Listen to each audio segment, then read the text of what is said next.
Doc Lee's here, the podcasting beast from the East with the Professor John Guy, the King of Ron G, the Troll Master, the Data Analyzing Ninja, the Conqueror, the Terminator, ladies and gentlemen, Professor Omega, the Cleaner. How you doing? Best podcasting machine. As always, for life. As the wise man of your reigning, defending, undisputed podcasting champion. But the reigning, defending, undisputed world heavyweight champion of the world. The head of the table, our tribal chief, the Sultan of Squat, the Pied Piper, the Liberator, Los Tranquilo, Doc Leesner. Man, it's Wednesday, man. How you doing, man? My bad, man. Just sanitizing. The sanitizer. There you go. Oh. The sanitizer. Oh, God. I'm doing good, man. We are here the Wednesday before Wild Card Wednesday. And we're back with some power rankings. Johnny, let's jump right into it. Let's do it. Number one, of course, you know them, you love them, you hate them. Nobody hates them. It's the Green Bay Packers. I guess some people returning. Yeah, they got a lot of people they still returning. Got 2 weeks, so this could be really, really good for them to get healthy. Mm-hmm. But as they're getting healthy, of course, other teams are getting healthy. Other teams are getting their players back. And, of course, some teams are even signing people out of retirement. Exactly. But we'll get there. Number one, we got the Green Bay Packers. I mean, Aaron Rodgers is being Aaron Rodgers. He is. He is. So we'll see how that goes. I mean, we'll see what happens. For me, it's all about how healthy that offensive line going to be heading into the divisional round. And they have to gel, so we'll see what happens. Number two, we got the Tampa Bay Buccaneers, the reigning defending Super Bowl champions of the world. Tom Brady, of course, 44-year-old. We know. He should win the MVP in my vote, in my opinion. But we'll have to wait and see. Wait, I thought you wanted to be Jonathan Taylor. I think it was, like I said, Tom throwing over 5,000, having the touchdowns to back it up. If it's not Tom, it should be Jonathan Taylor, then Aaron Rodgers, in my opinion. That's just in my opinion. That's a fair opinion. But, obviously everybody's still trying to die down from Antonio Brown, but all focus should be on the Philadelphia Eagles. Yes. Die, Eagles, die. Sorry. Number three, the Kansas City Chiefs, the AFC West champions. They can do it. I mean, they can. They have the ability. It seems like they're playing and clicking at the right time. They're 12-5. They won the tough games that they were supposed to win. Yep. Now it's just time for them to. Remember when people said that they were done? I mean, I do remember. I mean, it seemed like they were, but like I said, people just kind of figure out a way to play better defense on them. People, I guess, were calling it, Todd Bowles broke the Chiefs, but I don't want to see a rematch personally. I think I know why. Number four, we got the Tennessee Titans. When there's a will, the Titans will find a way. 12-5. 9 games without Derrick Henry, and now you get a healthy, rested Derrick Henry, sir. I wouldn't want to play the Titans, but then they get a week off. And they get a week off too. Like, that's insane. So it'd be interesting to see who their matchup is. And if Ryan Tannehill can take care of business. I don't think anybody is proclaiming the Titans to be a Super Bowl favorite. And you know what? It's that reason right there is why they have the potential to go all the way. Yeah, nobody's like, oh my God, the Titans, even though they have. You know why? Because they're not, they don't have anything that's popping out, especially since they didn't have Derrick Henry for 9 games. Yeah. And they got Ryan Tannehill, who hasn't really proven himself just yet. There's some games where he's up, some games where he's down. We'll have to wait and see. But again, you're not asking them to be a Patrick Mahomes, a Tom Brady type pal. Just don't turn over the ball. Please. And just deliver it to your weapons. Got so many weapons. Exactly. We got so many weapons. But number 5 here, we got the Buffalo Bills. Another guy who has a pretty solid weapons. Josh Allen going up Saturday night for the 3rd time against the New England Patriots. Well, they're hosting the Patriots. Well, yeah, this is the 3rd time playing them. Yes. But the last time they played them at home, was that at home? That was in Buffalo. Yeah, that was in Buffalo. That was the 2-game night. That was the 3-pass game. 46 rushes. But we'll see what happens here. This is, of course, Mac Jones' first playoff run. Is he the only rookie in the playoffs? Rookie quarterback in the playoffs? Yes. Wow. Who would have thought? Mac Jones. Again, he's going to be. I knew he was going to be in there. Mac Jones. Rookie of the year. I knew Mac Jones was the best quarterback there. But actually, I don't think Mac Jones is the best quarterback. I think Mac Jones was in the best situation. Best situation, yes. I forgot that they started the season with Cam. Do you remember Cam being there? I do remember Cam being there. I almost forgot, but I knew Mac Jones. I mean, I remember. Good. I mean, then, he said he's back, and then he got told to sit on the bench. Exactly. But we'll see. We're going to give our, of course, predictions. Yeah, on Friday. We'll be ready. But moving on to number 6 here, the Cincinnati Bengals. Doc. Kitty goes meow. Kitty goes meow. Obviously, they are in the playoffs. They rested Joe Burrow's last game of the season. Hopefully, he's healthy enough to lead them to a victory. They haven't had a playoff victory in a very long time. It's been a long time. Andy Dalton was the quarterback. Yeah, and they were good. They had Chad, they had Hushmanzada. Yeah. They were rolling, but we haven't seen that Bengals team in a long time. Hopefully Marvin Lewis is somewhere smiling. Hopefully. Yikes. But then number 17, we got the San Francisco 49ers. Hey, Doc, that's Debo. It is. Who? Debo.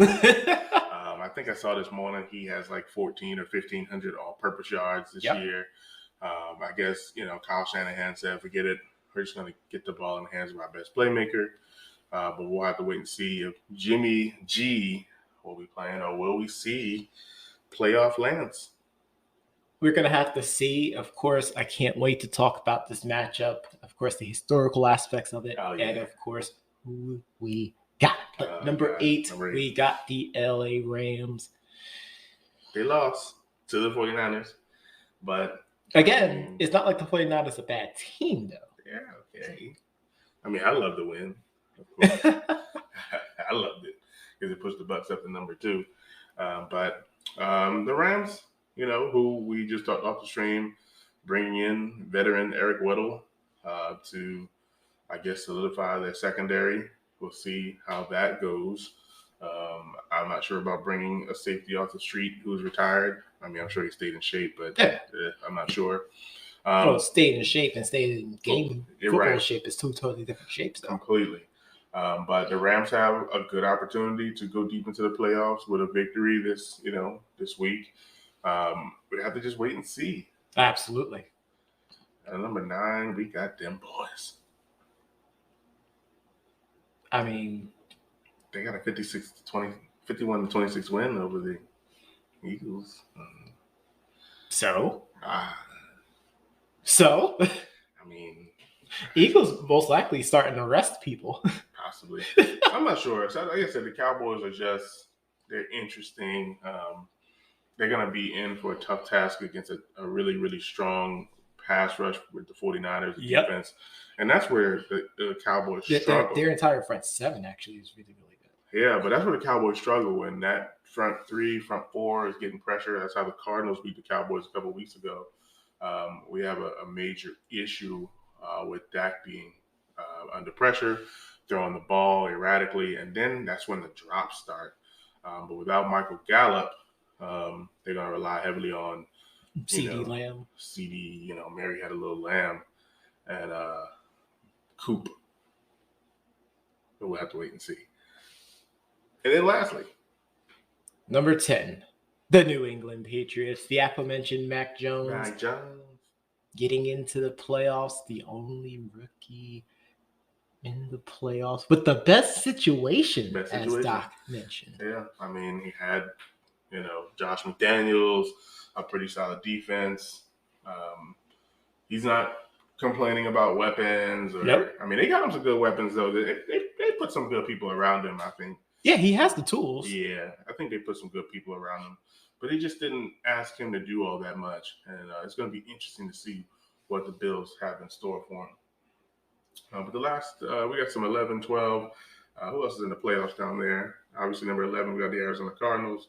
12, we got the Las Vegas. Oh, they're all in the playoffs. Oh, dang, they are. Yeah.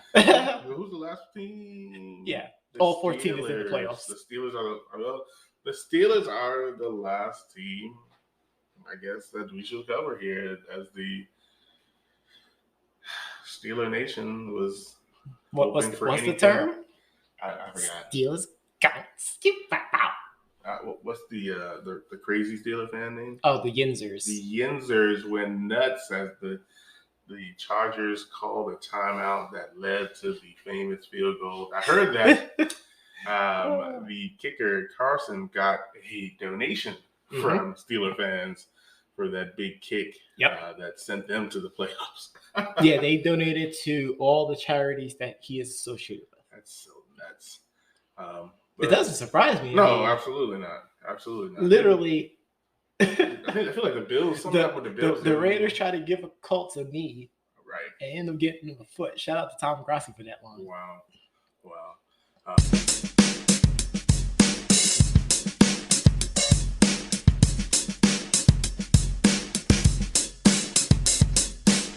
But I mean, this is going to be an interesting playoffs.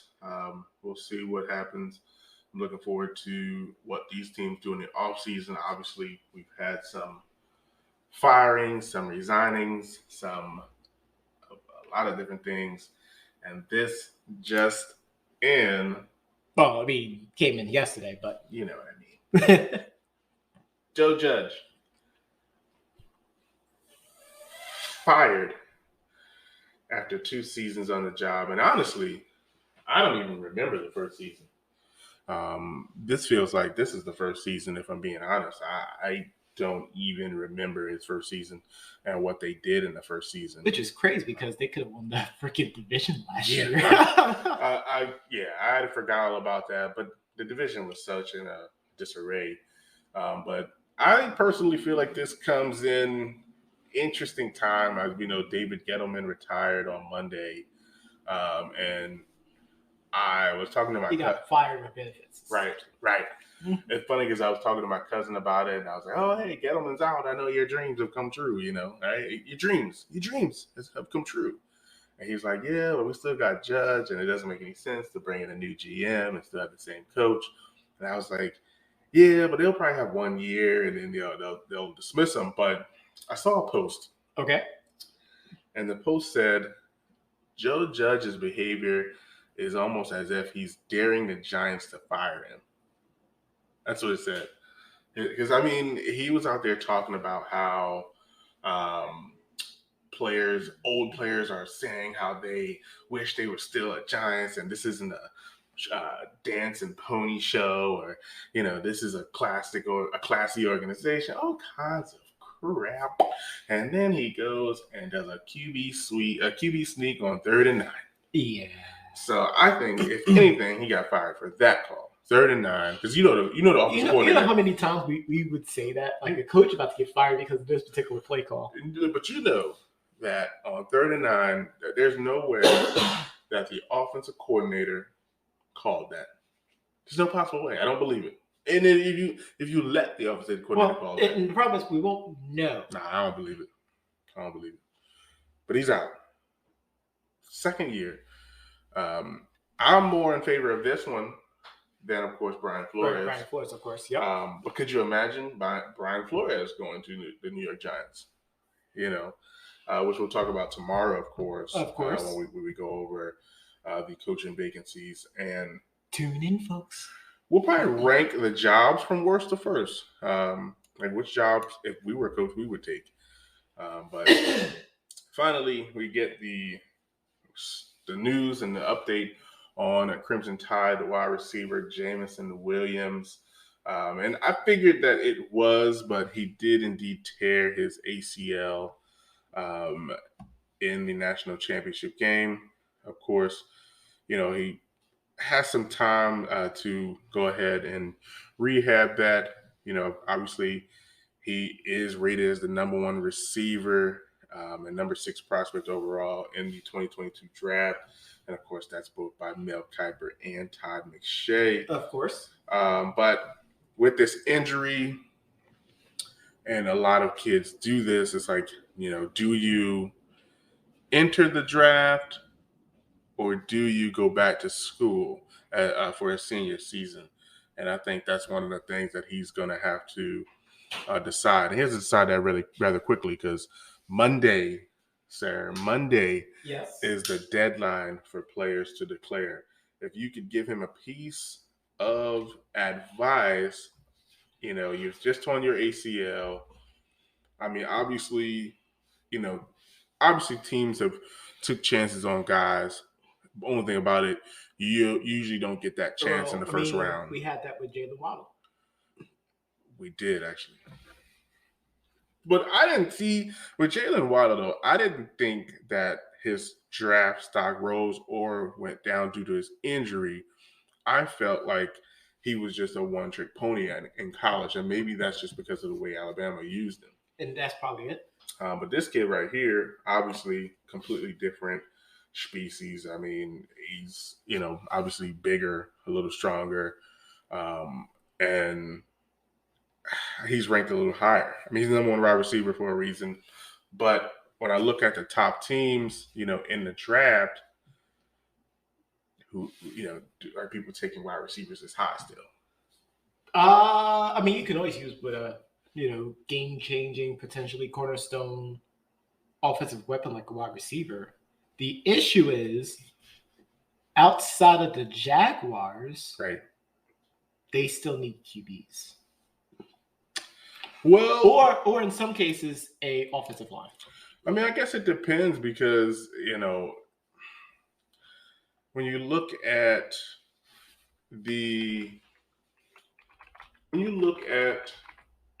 the top teams, mm-hmm. and you have the Giants, obviously. You have, of course. I don't know. The thing about it is that you also have those 2 edge rushers, right? The guy from Michigan, clearly, and the other guy. So it's going to be interesting to see a wide receiver go up this high. Maybe number 8 at, to the Atlanta Falcons, as they're still trying to figure out what to do with Calvin Ridley, who's been out for the last 11 games. Obviously, the Washington football team, but that's number 11. So we'll have to wait and see who these teams will be looking at. The Giants, obviously, the Jets could use some wide receiver help. The Texans, although they need a quarterback, they could use some help. I'm interested to see what the Lions do, but we'll get to that, I guess, a little later on in the year. But, Johnny, I know that people heard this podcast on their favorite podcast platform, but if they didn't, they can always go to our website at www.debateamongstfriends.com to review this episode as well as all the previous. Be sure to tune in mañana as we go over the coaching vacancies as well as the GM vacancies, as well as deliver you the news, the analysis, and the reads. NWO.